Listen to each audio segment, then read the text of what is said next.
Workers in Minnesota are wrapping up their first day back in the office, where they're now required to be at least half of the time. Gordon Severson joins us now live from St. Paul with more on the change. Gordon?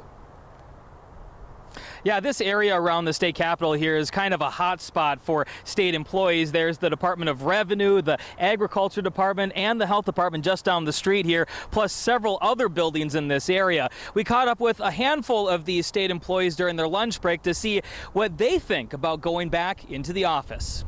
First day back to the office. Every morning, the food trucks line up outside the state capitol. Can I get sauce too? Waiting for state employees to show up for lunch. I did see new faces today. Nancy Leone owns K-Tall Street Eats. She's excited to see more customers with state employees now required to be in the office at least 50% of the time. We'll definitely be prepared. We like to make it really fast and efficient. People are on their lunch breaks, right? It definitely has its challenges. Andrea Weber works for MnDOT. Starting today, she will be in the office every Monday through Wednesday after spending the last 5 years working from home. Coming into the office was pretty rare. Every couple months maybe I'd come in. She feels for the employees who have younger kids, juggling daycare and drop-offs and pickups at school. I'm lucky in that my kids are older, so I don't have to worry about that. I miss my pandemic kitten.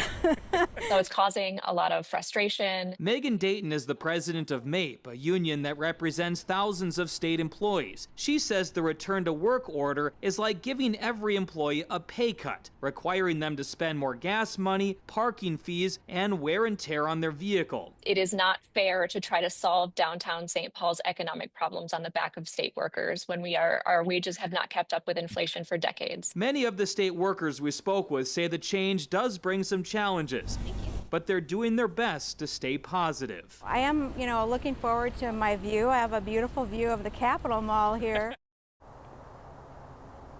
And this change is going to affect every employee differently. Many of the state employees that I spoke with today said they were able to choose which days that they are in the office, but a lot of them actually didn't get to choose because they have to share their workspace with someone else. I've been told that there are some workspace shortages at many of these departments, and union leaders expect that Wednesday will be the busiest day because they expect a lot of these work schedules will overlap during the week. Back to you. All right. Thank you, Gordon.